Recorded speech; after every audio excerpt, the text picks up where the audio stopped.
प्रधानमंत्री मोदी ने सोमवार रात अपने आवास पर केंद्रीय मंत्रियों के साथ की समीक्षा बैठक। इजरायल के नए प्रधानमंत्री ने भारत से बेहतर रिश्तों को लेकर क्या कहा है और अपने ऊपर लगे आरोपों पर श्री राम मंदिर तीर्थ ट्रस्ट ने क्या सफाई दी है।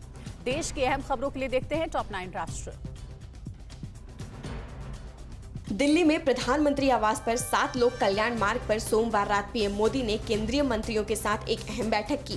बैठक में बीजेपी अध्यक्ष जेपी नड्डा, रक्षा मंत्री राजनाथ सिंह, केंद्रीय परिवहन मंत्री नितिन गडकरी, केंद्रीय उर्वरक मंत्री सदानंद गौड़ा सहित कई कैबिनेट मंत्री शामिल हुए। पीएम पिछले कुछ दिनों से मंत्रालयों के कामकाज की समीक्षा बैठक कर रहे हैं। प्रधानमंत्री मोदी ने संयुक्त राष्ट्र की अपने वर्चुअली संबोधन में कहा है कि भारत में हमेशा भूमि को महत्व दिया गया है। हम भारतीय पवित्र पृथ्वी को अपनी मां के रूप में मानते हैं। भारत ने अंतर्राष्ट्रीय मंचों पर लैंड इरोजन के मुद्दों को उजागर करने का बीड़ा उठाया है। पीएम के मुताबिक हमने 10 साल में करीब 30 लाख हेक्टेयर वन क्षेत्र जोड़ा है। इजरायल के नए प्रधानमंत्री नाफ्ताली बेनेट ने भारत के साथ पहले जैसा रिश्ता बरकरार रखने की इच्छा जताई है। उन्होंने कहा है कि उनकी सरकार भारत के साथ बेहतर रणनीतिक रिश्ता बनाने के लिए कार्य करेगी। पीएम मोदी ने भी बेनेट को प्रधानमंत्री बनने के लिए बधाई दी है और उम्मीद जताई है कि दोनों देशों के संबंध सहयोग की नई ऊंचाइयों को छुएंगे। भगोड़े कारोबारी मेहुल चोकसी को भारत लाने के लिए सरकार पूरी कोशिश कर रही है। सोमवार को डोमिनिका हाई कोर्ट में भारतीय अधिकारियों ने हलफनामा दायर कर कहा है कि मेहुल चोकसी की भारतीय नागरिकता खत्म नहीं हुई है और अब भी वो हमारा नागरिक है। वहीं डोमिनिका की जेल में बंद मेहुल चोकसी देश वापस नहीं आने के लिए कोशिशें कर रहा है।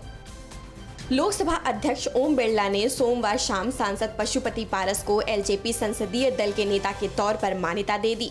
अब पशुपति पारस आधिकारिक तौर पर लोकसभा में एलजेपी संसदीय दल के नेता होंगे। पशुपति पारस ने कहा है कि उन्होंने पार्टी तोड़ी नहीं बल्कि बचाई है। अब पशुपति पारस को पार्टी का राष्ट्रीय अध्यक्ष बनाने की कोशिश होगी।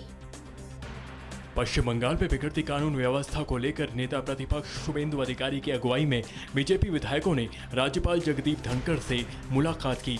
इस दौरान बीजेपी के 74 में से 50 विधायक ही राजभवन पहुंचे। 24 विधायक गैर हाजिर रहे, जिसके बाद कई तरह की अटकलें लगाई जा रही हैं।